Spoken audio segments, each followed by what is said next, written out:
നിങ്ങളെവിടുക്കാ കാക്കച്ചേ അല്ല അപ്പച്ചേ എന്റെ എക്സ്റേ അതിലെന്തെങ്കിലും അസുഖം ഉണ്ടോ എന്ന് നോക്കണ്ടേ. ഇങ്ങക്ക് തീരെ സുഖല്ലേ? ഇവിടെ പ്ലസ് ടു വരെ പഠിച്ച ഞാൻ പറഞ്ഞാൽ പിന്നെ വേറെ ഡോക്ടറോടെ കാട്ടു.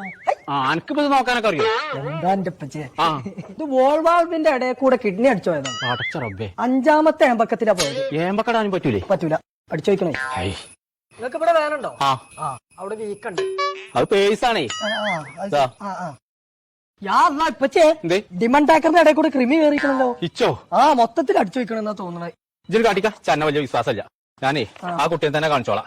നജ്ജും പോരെ വാ. എന്തേ? അല്ലല്ല, കക്കൂസ്കൊക്കെ വന്നിട്ട് പോകാൻ. ഞാൻ ഒരു എക്സ്റേ എടുത്തിരുന്നു. ഇതിനെന്തേലും കേടുണ്ടോന്ന് നോക്കാം. ഇതിലൊരു കുഴപ്പമില്ലല്ലോ കോയക്ക, നിങ്ങൾക്ക് ഒരു അസുഖം ഉണ്ടെന്ന് പറഞ്ഞു. ഞാൻ ആദ്യം പറഞ്ഞാണ് ഇപ്പച്ചിനോട് ഒരു കുഴപ്പമില്ല. മാനസിനെ ബേജാറാക്കിക്കാണ്ട് പേരീന്ന് ഒരു എക്സ്റേന്റെ കണ്ടം കിട്ടിയോ വൈമ നോക്കിക്കാണ്ട് എല്ലാരും കംപ്ലൈന്റും പറയുന്നത്. ഓനക്ക് ഇതിലൊക്കെ താല്പര്യം ഉണ്ടെങ്കിലേ നമ്മളെ പുത്തനത്താണിയുള്ള പ്രൈംസ് അക്കാദമിയിൽ ഓനെ കൊണ്ടുപോയി ചേർത്തിക്കൂടെ? നന്നെ മോനെ, ഞാൻ അവിടെ കൊണ്ടുപോയി ചേർക്കട്ടെ.